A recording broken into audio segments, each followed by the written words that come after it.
I would say that Eureka Day is less of a satire than I thought going into it. Don't get me wrong, there are satirical moments in the script, but overall, it's not how I would describe it. It kind of just falls into this like one big gray area. Anna D. Shapiro does a fantastic job at directing, and I do think has created an environment with the actors that allows them to perform at their best. And also it allows each of them to feel like their character is right in their opinions. And that really is a lot of what the show is about. It's this group of people who are on the board of directors for a private elementary school in California. They're all parents of students, and they all have differing viewpoints on what to do about a mumps outbreak at their school. And are they going to change their liberal vaccination policy due to this? And what does that mean? What does that look like? Can they make everyone get the vaccination? Like, that's the conversation that we're seeing throughout the majority of the show. You just know from the start that they are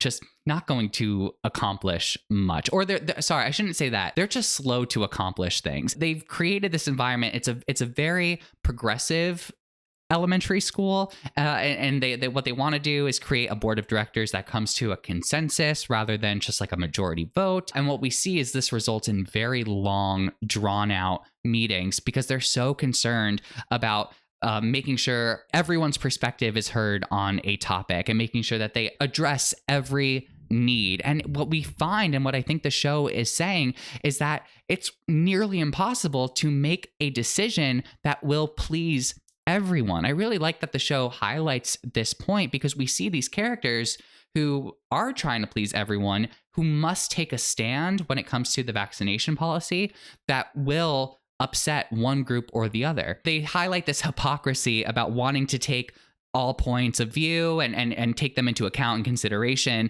but being unable to find that consensus due to one's own beliefs. And I think that's really present in Jessica Hecht's character, Suzanne. Jessica Hecht, I'm just saying it right now, I want her to be nominated for her performance here. I think this is a very complicated character to pull off, and I just think she does so well. And Jonathan Spector's writing, to his credit, also shines through with this character. She is anti-vax because of a very personal experience.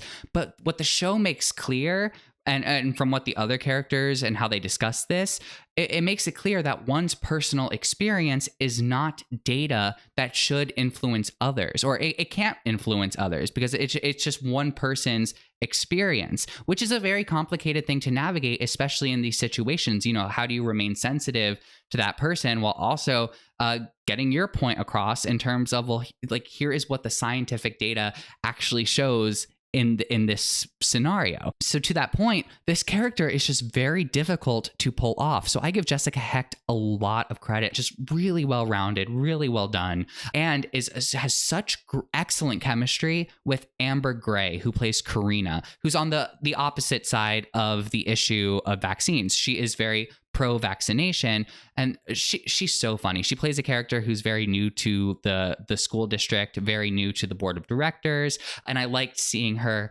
having to navigate the personalities in this group. And the main conflict of the show, I will say, is between Amber's character, Karina, and Jessica's character, Suzanne. They're kind of like the two that go at it the most. And again, their chemistry just really helps with that. If Suzanne and Karina are on the extreme ends of the issue, I think that the other characters fall somewhere in the middle. We have Don, played by Bill Irwin, who's just trying to keep the peace in the room as best as he can.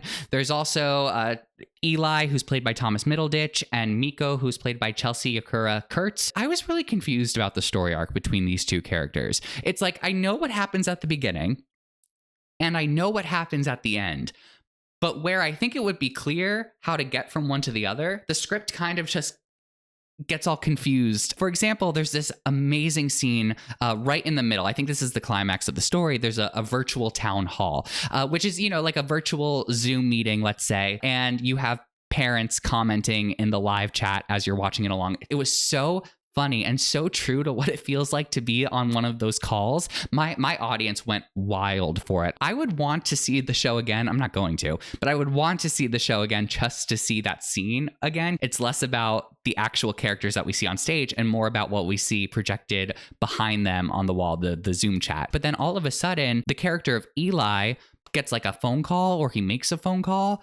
And I got lost here because there was so much happening projected onto the back of the wall. Something happens with the phone call, and then in the next scene, we're in a completely different location, and I was just so confused how we got there. That's where the show kind of lost me a little bit. Here is a view from my seat. The legroom at this theater was exceptional. I was able to stretch my legs. I felt so spoiled, but I really enjoyed the view from where I was sitting. I had a great view of the set. The first few rows of this theater, they're on a flat surface. So as you can imagine, if you're sitting in those first few rows, unless you're at the very front, you probably will have somewhat of an obstructed view of the bottom of the stage because of the heads that are in front of you. I'm pretty sure that you still would be able to see like the actors' faces, but just something to be aware of if obstructions are something that you are sensitive to in the theater. I might try sitting a few rows back, like somewhere under the mezzanine just to be safe, because that is on a raked slope. So just something to be aware of when grabbing tickets.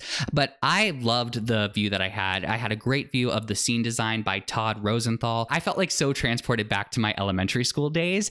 Perfect set design. And I love seeing all the books. My favorite detail about the set was the fact that you could see like where the fiction section was, where the nonfiction section was, the social justice section. Like I thought that was so much fun. So should you see Eureka Day before it closes on January 19th, unless it's extended? It's such a short run. There are a few people in my life who I would be able to say 100% go and see it. I think you'll really enjoy it. However, there are also way more people in my life that I would suggest they probably skip it unless they were really interested in the subject matter. If you're also able to get a cheaper ticket for the show, why not? Again, I love a nice hour 45 minute show. Based on what I've said, if this just sounds like something you are interested in, you're going to enjoy it. If you heard what I said and say, that's not really for me, it's not really for you.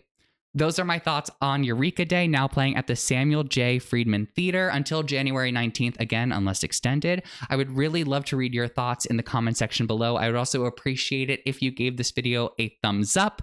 Don't forget to check out some of my other reviews and theater-related content on my channel. Thank you so much for watching, and remember to stay off your phones while at the theater.